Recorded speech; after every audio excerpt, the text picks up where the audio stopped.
I'm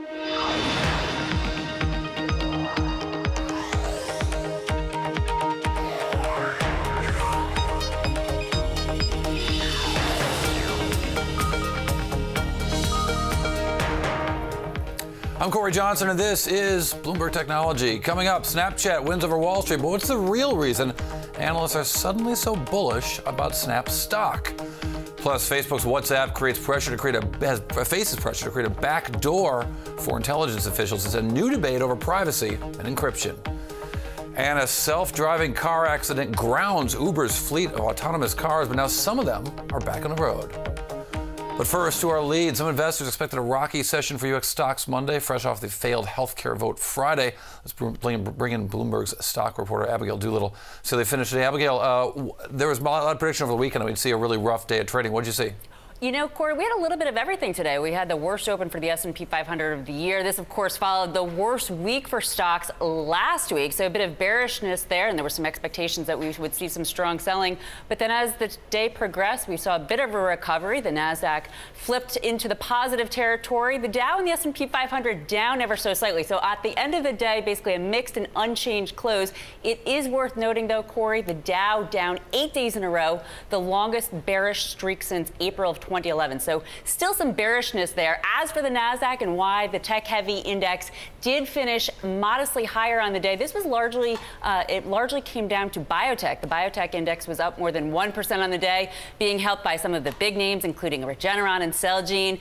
And these stocks, these companies aren't really affected all that much by the Affordable Care Act. So the fact that the Republicans failed to get that bill through last Friday, not too much of an impact. In fact, these stocks rallied last Friday, a rally again today. So perhaps just a little bit of a relief overall. But the big story, as you know, Corey, though, related to the markets overall, the reflation trade. Is it coming to an end? And by the reflation trade, I'm talking about the big rally we've seen out of the election on hopes that President Trump's policies will stimulate the economy. When we take a look at a 5-day chart of the Nasdaq, we see that the Nasdaq is down about 1% over that time period. This could be the start of a reversal of that trade. Only time will tell. But you can see that jumpy, bumpy ride right in that chart there today. And, of course, that really bearish open as well. I'm glad I was on an airplane. We didn't have to watch the open this morning.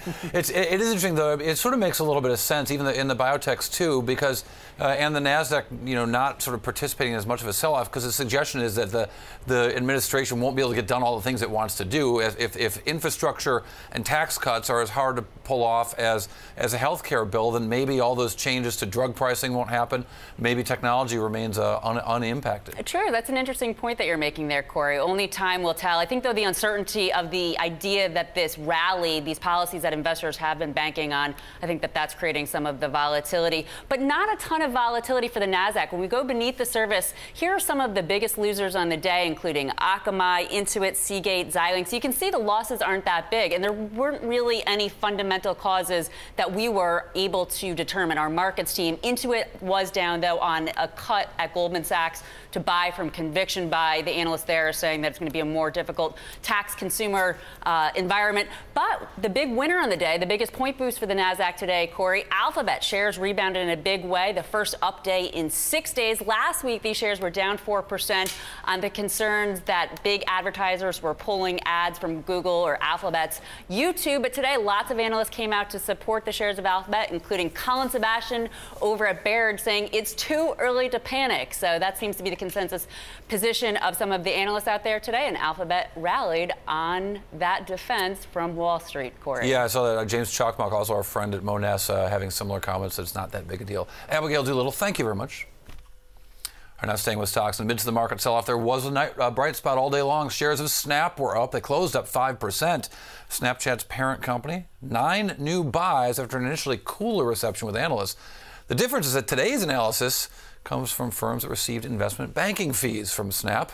Maybe just a coincidence, maybe not. But currently the company has 12 buys, 11 holds, and 6 sells. Joining us, one of those analysts who's giving Snap the benefit of the doubt, Jason Helfstein, joins us right now, MD at Oppenheimer, and Bloomberg Gafly columnist Cher Ovide. Good to see you both. Talk to me about your research here and what you decided about. So, you want to play good cop, I'll play bad cop? Or we did come out with a perform rating, so not a buy.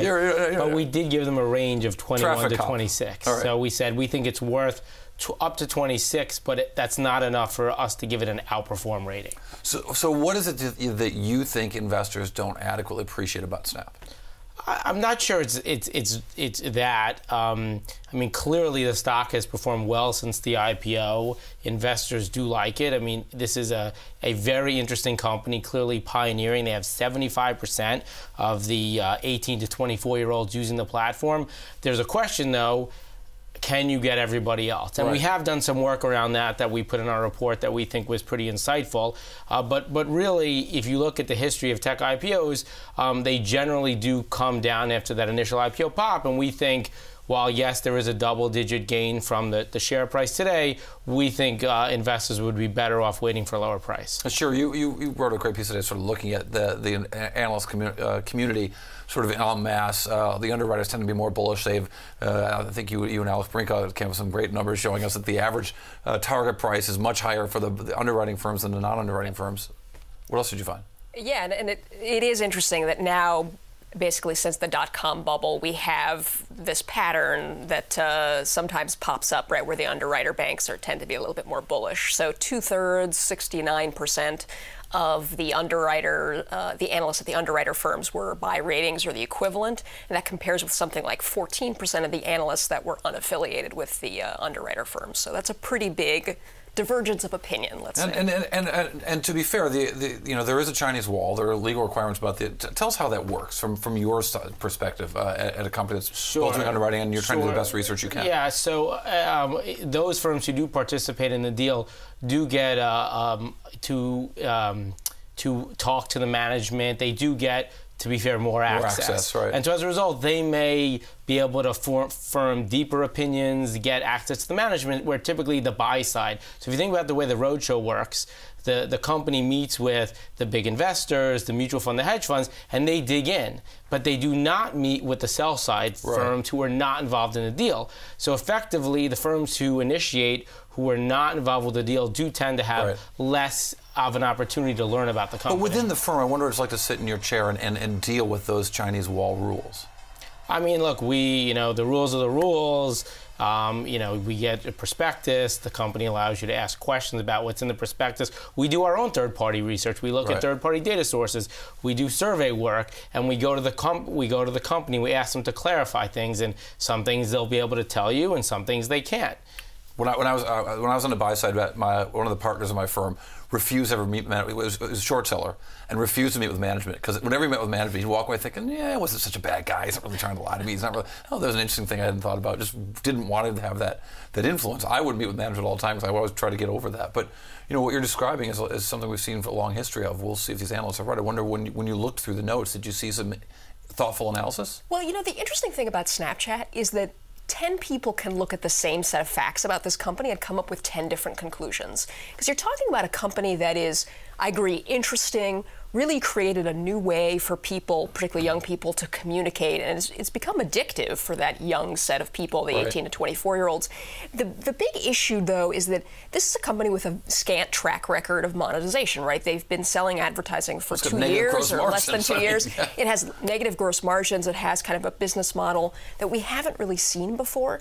And so I don't really fault analysts for having kind of divergent views looking at the same set of facts here. And, the people who are bullish, I think, are doing so kind of extrapolating growth either in their ability to generate ad revenue per user or in their ability to go from teenagers and young adults to kind of a more mature audience. And you point out in your report that the APIs opening up as something that could really accelerate something. To describe that. Correct. So basically, this is a way to buy automatically, programmatically. So up until now, the majority of the campaigns on Snapchat were effectively bespoke. You had to work with the company, with the ad agency. It was a lot of effort.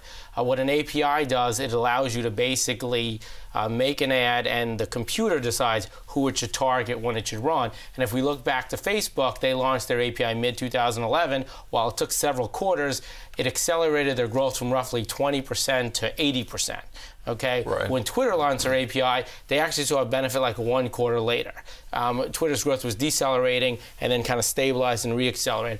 As far as we can tell, it's still early. They're probably not going to see a significant benefit in the first quarter from the API, which is why they talked in the prospectus about revenue being down in dollars sequentially. Right. But we are very excited weird. about what happens. Remember, though, when Facebook launched, it was a direct response ad platform, and direct response is typically seasonal to the first half of the year. Right. Versus Snapchat went right at brand. And brand tends to be very back quarter. half. Exactly. That's fair. And so without kind of API, which does tend to bring in direct response, that's it's a reason to be excited, but we don't know the timing yet. Jason, thank you for the great Thank stuff. you. Jason Helfstein joining us on this day with your big report out, managing director at Oppenheimer. Sure, O'Day, thank you very much as well from Bloomberg Gadfly. All right, coming up, we're going to talk to Siemens CTO Roland Busch on the German tech giant going digital. And a reminder that all episodes of Bloomberg Technology are now live streaming on Twitter. Check us out at Bloomberg Tech TV on the Twitter. Weekdays, 5 o'clock on the East Coast, 2 o'clock on the West Coast. This is Bloomberg.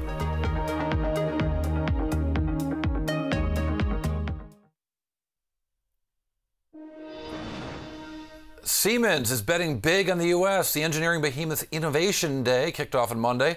The company touted its push to add to investments in the U.S., as well as an outlook for U.S. digital manufacturing. Since 2007, the German company's invested, to get this, $10 billion in U.S. software companies, and they've promised another $2 billion in industry grants to academic partners in the U.S. and hiring at least 300 veterans in the U.S. over the next 3 years. Joining us right now, an exclusive interview with Siemens Global CTO Roland Busch, the company's R&D labs in Princeton, New Jersey.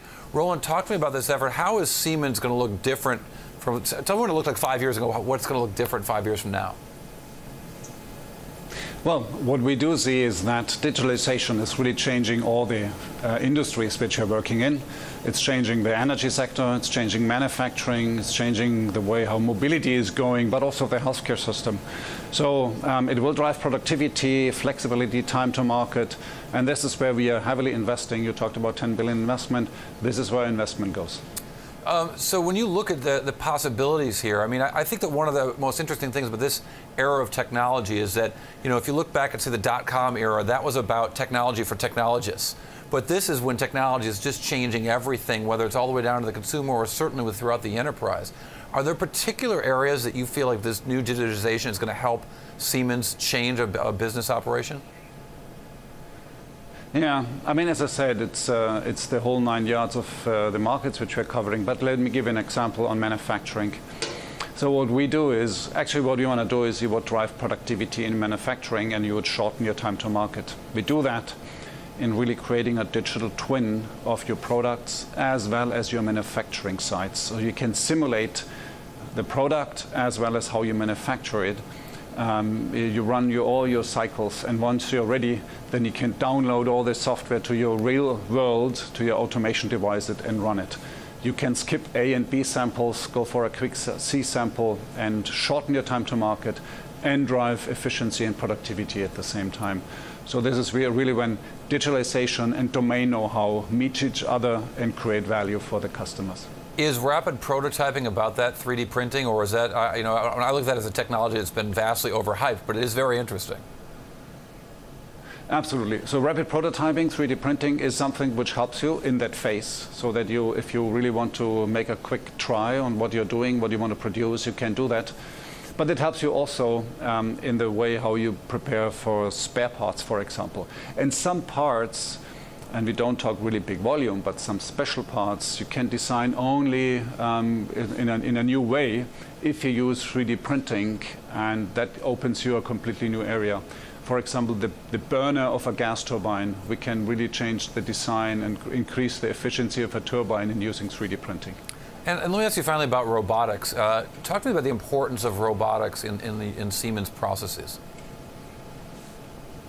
So robotics, and we do not talk about the heavy lifting robots, which you see currently in automotive manufacturing. We talk about really robots which are smaller, which have sensors, which have visionary capabilities, which would replace some manual work. This is what we talk about when we talk about autonomous robotics or the future of robotics.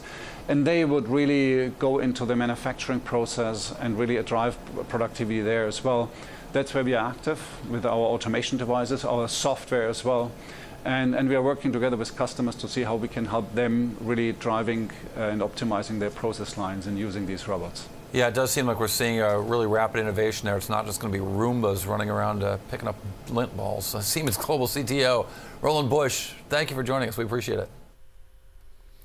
All right, coming up another week, another controversy at Uber, the backlash for a recent crash in Arizona that put the company's self-driving program on hold. And a reminder, check out our interactive TV function. You can find it at TV Go on the Bloomberg. You can watch us live, see old interviews, or dive into the stocks we talk about or Bloomberg functions we talk about. That's for Bloomberg subscribers only. Check out TV Go. This is Bloomberg.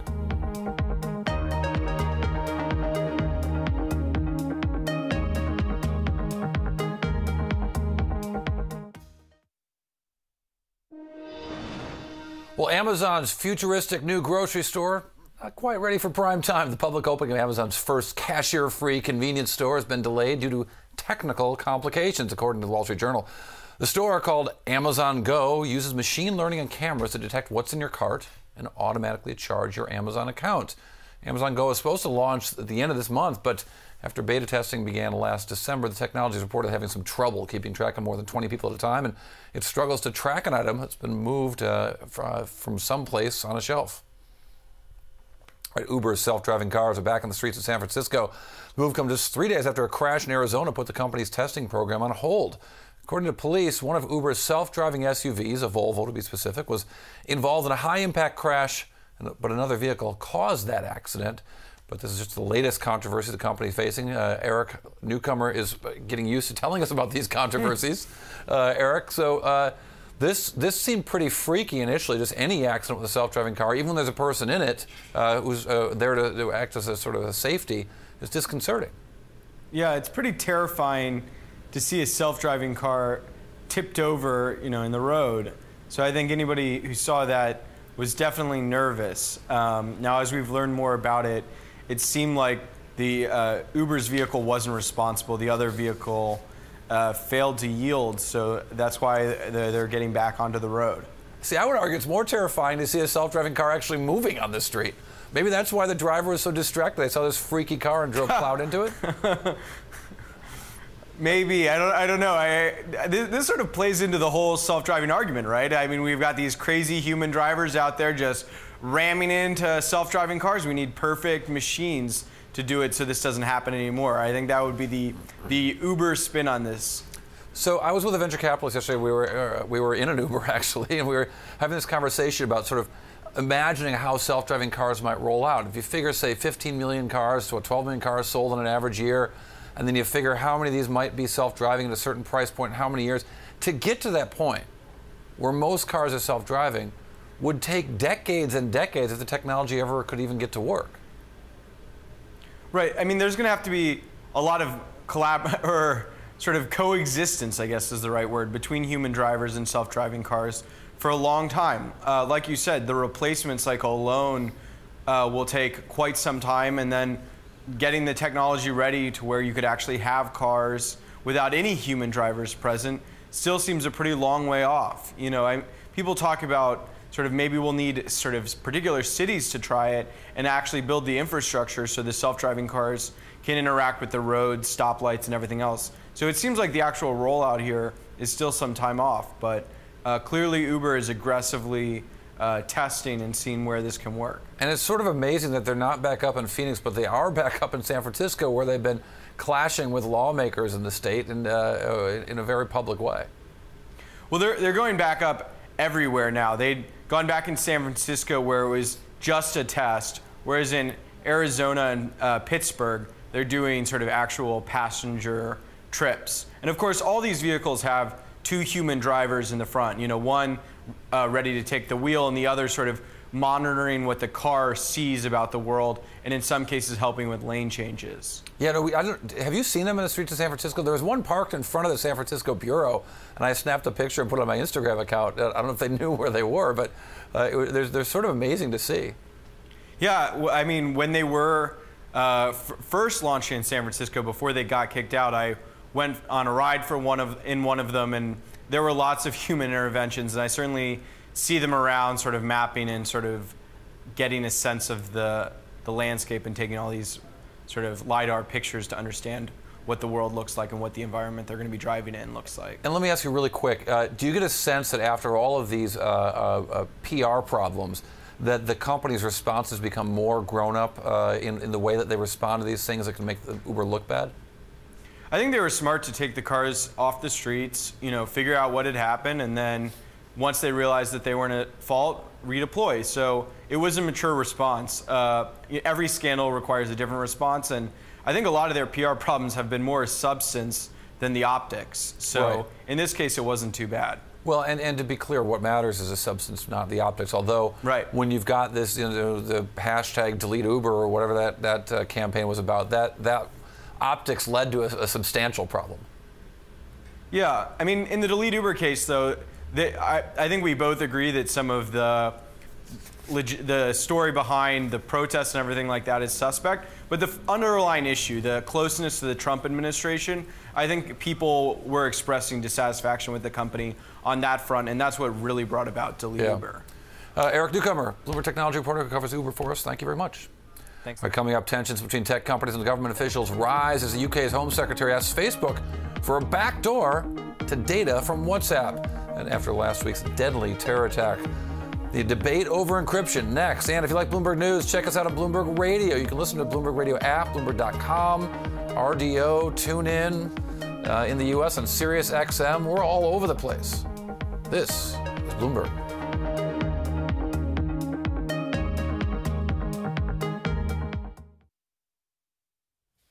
I'm Elisa Parenti, and you're watching Bloomberg Technology. Let's start with a check of your first word news. A British counterterrorism officer says police found no evidence Westminster attacker Khalid Massoud was associated with Islamic State or al-Qaeda. He also says Massoud was not a subject of interest for counter-terror police or intelligence services before last week's attack.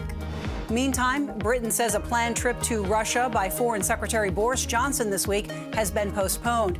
It says the trip is being delayed because a NATO foreign ministers meeting is being rescheduled. French presidential candidate Marine Le Pen says if France rejects her plan to pull the country from the euro currency, she will resign. Le Pen leads the polls ahead of the April 23rd and May 7th voting. She's planning a referendum on the euro if elected president and says, quote, if it's a no, I will go. After just one day, South Africa's President Jacob Zuma ordered Finance Minister Pravin Gordhan to abort a week-long roadshow with investors in London and the U.S. The sudden move is raising concerns the embattled leader could be preparing to reshuffle his cabinet. And the EU has summoned an envoy from the Philippines to explain the latest rant by President Duterte. Duterte reportedly threatened to hang EU officials for opposing his moves to reimpose the death penalty. Global news 24 hours a day, powered by more than 2,600 journalists and analysts in more than 120 countries. I'm Elisa Parenti. This is Bloomberg. It's just after 5:30 p.m. Monday here in New York, 8:30 Tuesday morning already in Sydney. I'm joined by Bloomberg's Paul Allen with a look at the markets. Paul, good morning. Good morning, Elisa. And already New Zealand is up and running. Been trading for about 30 minutes now, but looking kind of flat, very flat, in fact. Here in Australia, futures pointing slightly up, while Nikkei futures are mixed. And at the open on the ASX, we're going to be keeping a close eye on Myer. This is a large retailer here. 10% of Myer shares changed hands in the final 30 minutes of trade on Monday, and it had a profound impact on the stock price, shooting up by the most on record. The buyer of that huge block of shares is still unknown, but is by law required to make an announcement within the next 2 days. So the market anticipating that very closely. Also anticipating the arrival in Queensland of Cyclone Debbie, or a hurricane as you call it in the United States. Now a Category 4 storm with winds of up to 180 miles per hour near its core. Already there have been evacuations. Miners in the region have shut down and 20,000 homes without power. That is due to hit the coast within the next 3 or 4 hours. So watching that closely. I'm Paul Allen here in Sydney. More from Bloomberg Technology next.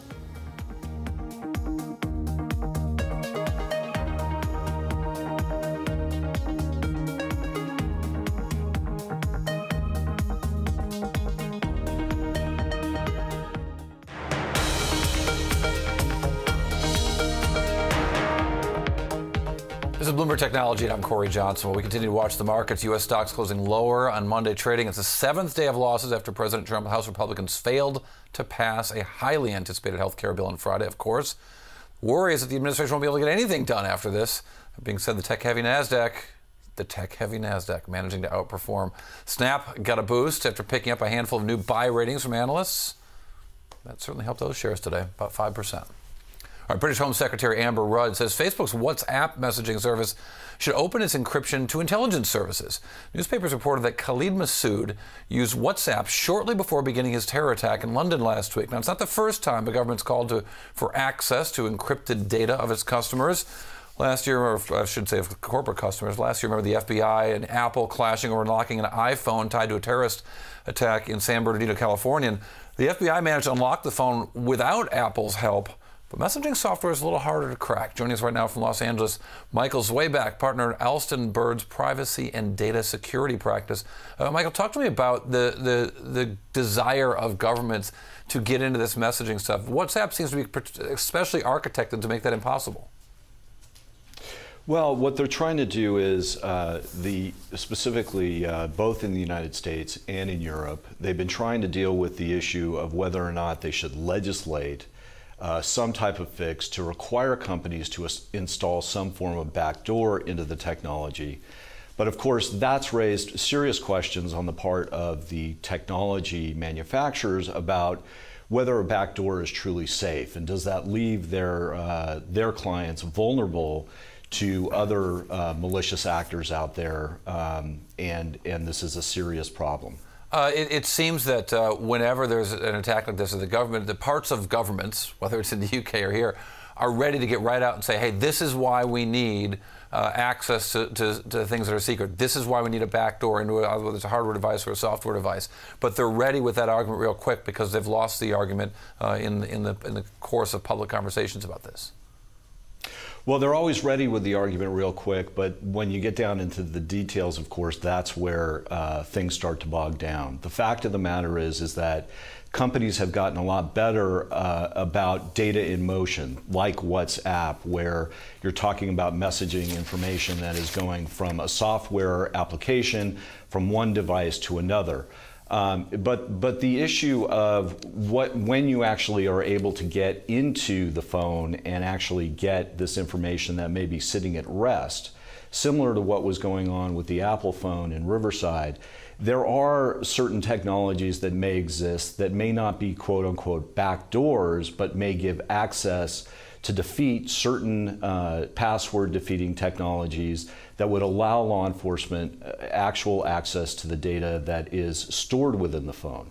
The interception of that information that's en route is a much different question, right, and a much more daunting question. Well, there's this new technology, this thing, what's it called? It's it's called a warrant from a judge that exists as a matter of law both in the UK and here.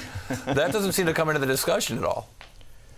Well, it doesn't, because what you're talking about in the UK circumstance is a situation where it's a national security investigation, and in those types of contexts, they may not be seeking sort of Fourth Amendment or equivalent due process to get access to the information. They're looking at it from purely an intelligence perspective, not something that ultimately may end up being used in court, especially like here where the individual is now deceased. What they're interested in is what does it provide in terms of leads to other individuals who may have been involved in the particular case. Now, in other contexts, of course, the warrant is a very, very critical tool that in the FBI versus Apple case, where they were looking for other individuals and ultimately did prosecute someone. But even in that context, where the Fourth Amendment, where there's a Fourth Amendment order, doesn't necessarily mean that that type of technology exists to bypass some of the mechanisms that exist nowadays to get access to that information. Yeah, it seems that consumers certainly want privacy, and it seems that that's where the market's going to go.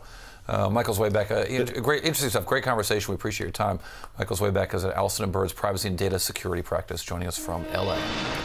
All right, the latest tech revolving door, Facebook hiring a 15-year Apple veteran to run its Oculus VR hardware division. Michael Hillman held senior engineering roles and design roles at Apple. He's the head of hardware at Oculus now, though. Hillman's going to set the agenda for the consumer product strategy, trying to take virtual reality hardware mainstream. That's after Facebook hired another big name recently, former Xiaomi executive Hugo Barra, is going to oversee all of Facebook's virtual reality products. Well, still to come, Elon Musk and the unfathomable launch of Model 3. We're going to talk to a believer, Morgan Stanley's Adam Jonas. He's going to talk about Tesla's production goals next.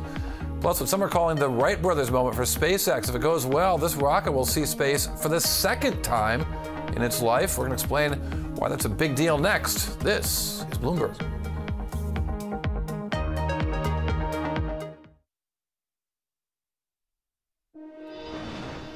All right, to say that Tesla CEO Elon Musk has set a high bar for the launch of the mass market Model 3 is probably an understatement. In order to hit us all targets, Tesla needs to build 430,000 Model 3s by the end of next year and has yet to build one. It's more than all of the electric cars sold on the planet last year. Our next guest is quite bullish. Stocks up 50% since the beginning of December. He expects another 15% on top of that. Morgan Stanley analyst and global head of auto research, Adam Jonas, joins us right now with more. Really glad you're on, Adam. I follow this company really closely. You follow it even more closely. Talk to me first about the Model 3. I mean, this seems like it is the biggest thing for this company, flat out. When do you expect it to actually shift, and what price do you think it's going to be? So our forecasts are far more conservative than the company's forecast, both this year and next. We expect this vehicle goes into kind of a soft launch mode into the fourth quarter this year, and our forecast is for 2,000, now not 20,000, not tens of thousands, but 2,000 units delivered at the end of this year. That's a very small above zero number. The point of this year is just to have those initial deliveries done, to get the data and the initial feedback from the community. Next year, we're at about 80,000 units. So, yes, they've talked about 400,000 or that kind of pace of production. We are nowhere near that. And even if you go out a few more years to 2020, I believe our numbers right now are less than half, maybe a third of what management has been implying they could do. So, in spite of that, right, we are constructive on the investment story. All right. So the price of the car. What do you think the price of the car is going to be? We have used in our model an average transaction price of around $60,000. So I know there's been a lot out there about That's not 35. That's I'm not good at math, but that's more than 35,000. It is. We think that the kind of people that will put in the order for that car, they won't want the $35,000 version. Okay. So while they technically could deliver that, we think once it's spec'd up with the range and the performance and safety capabilities that the average customer will activate, very few customers will actually walk out the door at that entry-level price. It's more of an advertisement. We think it's going to transact more like 60. So one of the things that struck me was after the acquisition of Solar City that the impact of the bomb of Solar City's balance sheet or cash flow statement was really going to hit the cash flow burning Tesla in a bad way, and we certainly saw that in the first quarter. How do you expect that to moderate?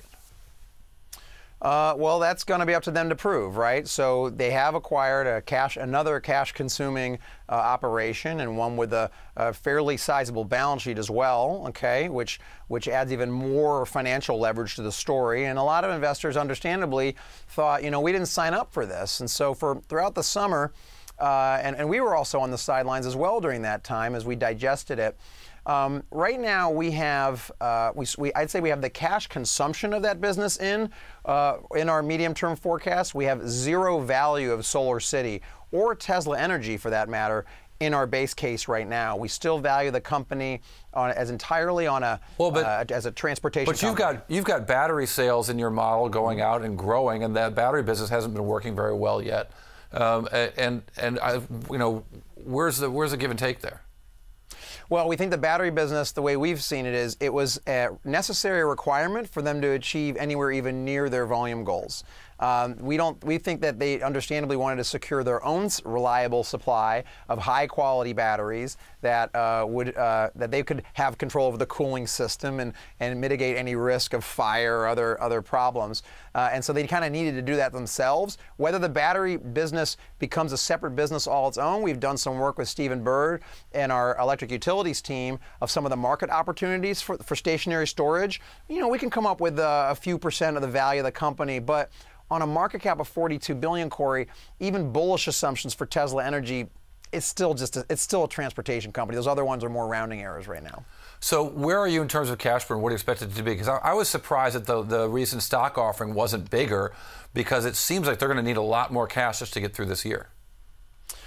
So we have them, you know, they're targeting around $2.5 billion of capex in the first half of the year. If you put anything, kind of call it $2.5 to $3 billion of capex for the whole year, I think on most people's models, the company's going to be burning somewhere between $1, maybe $2 billion of cash this year. Now, they started the year at over $3 billion gross liquidity of cash. So on our model, we still end up with, even pre-cap raise, around $1 billion, maybe within $1 billion. Post-cap raise, you can add to that number. So yes, on paper they can do it, but it gives them a bit more breathing room. But yeah, I'd say almost anybody with a model on Tesla has them burning cash this year and probably next year, and we have them burning cash even into 2019 a little bit.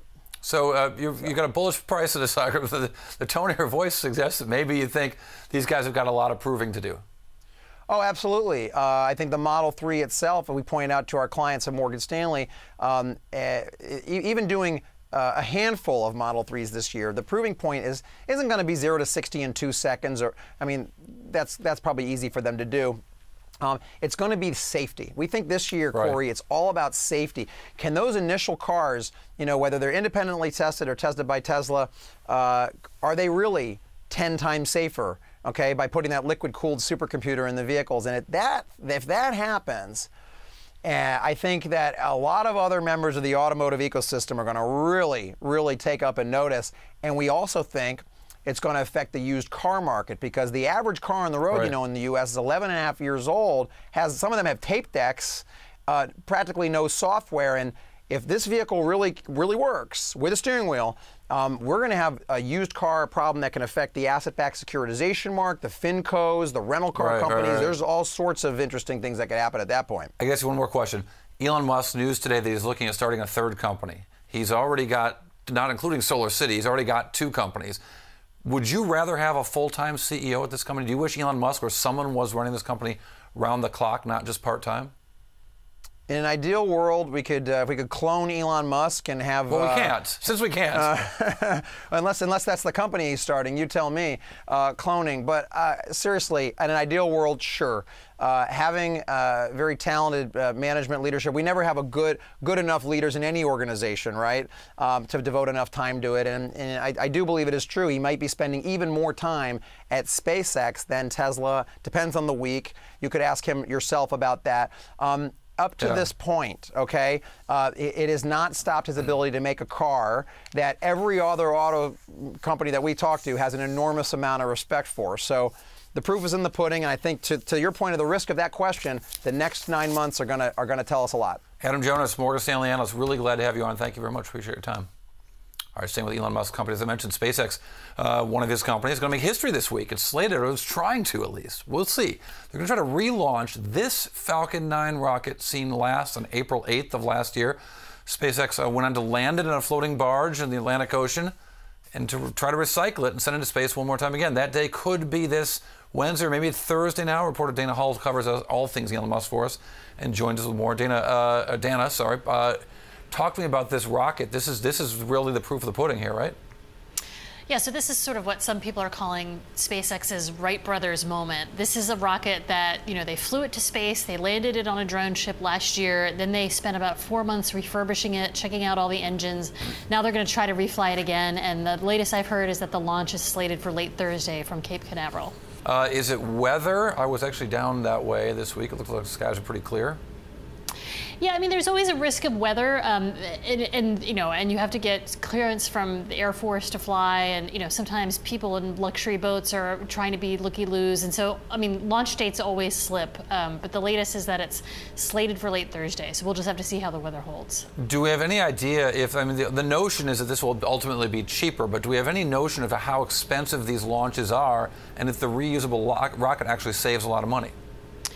Well, it's interesting. Neither SpaceX nor the customer, which is SES, the communications satellite company out of Luxembourg, have said what the price is. But the CTO of SES did tell me that they got a cheaper launch for being first in line, for being longtime customers, kind of willing to go first. We know from SpaceX's website that a typical launch is roughly $62 million, but there's a discount if you buy, launches in bulk. And for a recycled rocket, it should be cheaper. I would love to know exactly what the price is. No one has disclosed that.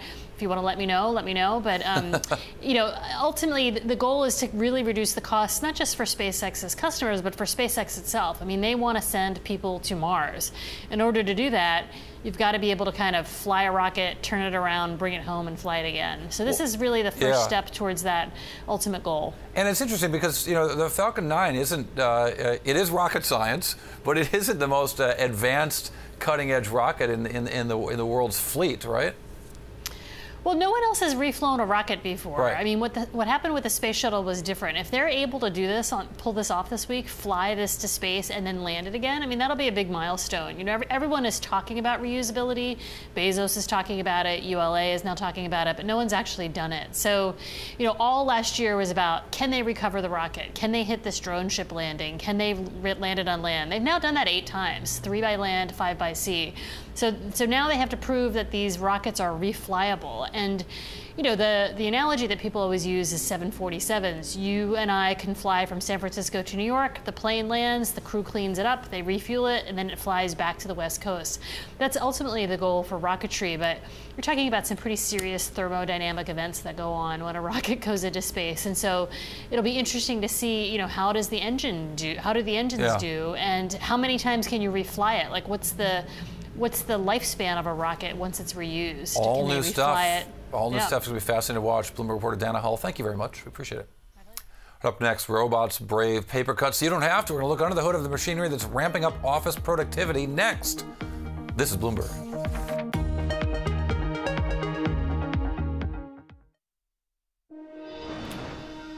A Silicon Valley startup called Ripcord has created a machine that takes stacks of paper, pulls out the staples, rapidly scans the paper, and scans it into the cloud. Bloomberg technology reporter Ian King tries to keep up. People need to have better jobs. We're not replacing people with machines. We're giving people much more interesting things to do. I don't think anybody went to college to become a human staple remover.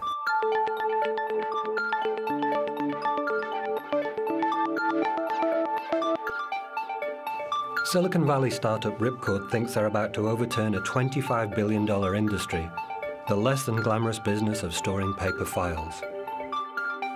There's about 5 billion of these boxes filled with paper just in the United States. No one knows what's in that paper. Is it the cure for cancer? Is it the Holy Grail? Is it somebody's missing tax form? In this high-tech age, turning all that paper into digital bits relies on very low-tech human labor. When you have to unload every file, name the folders, remove the staples. A standard banker's box, 6 hours of work. 6 to 8 hours, actually. So I asked myself, of all the world's problems, is sorting paper and scanning it really that difficult? I'm going to blast through this box. No, the staple remover's broken. Scan. Go. Okay, this is jammed. Yeah, it's harder than it looks. Ripcord's answer to this problem is a giant machine loaded with robotics and artificial intelligence. Now we're going to use this machine to do it the easy way, to do it the fast way, right? We don't care if there's staples in there, which is what you were searching for before. We put some sheets in, and that's it for that folder. Just drop it in there. Okay, simple as that. That's it. Once the tray is loaded with paper, it's ready to go, so just press the green button. Press the green button. Once they're driven into our robotic work cell, it separates all of those packets of paper, looks for each fastener using a vision system, removes them, and moves them one sheet at a time at high speed into our imaging unit, which actually scans them and places them into the cloud. The company's desire to protect their patents kept our camera from having a peek under the hood, but I was able to sneak a look. Ripcord's machines are not for sale. They offer their digitizing service for a fee and plan to have over 100 machines up and running in their first large facility very soon. Their main competitors are real estate companies who might be looking for new tenants once Ripcord has eaten all of their paper. That was Bloomberg Technology reporter Ian King, and that does it for this edition of Bloomberg Technology. Don't miss tomorrow. We've got the Bill Nye the Science Guy, CEO of Planetary, right here on Bloomberg Tech.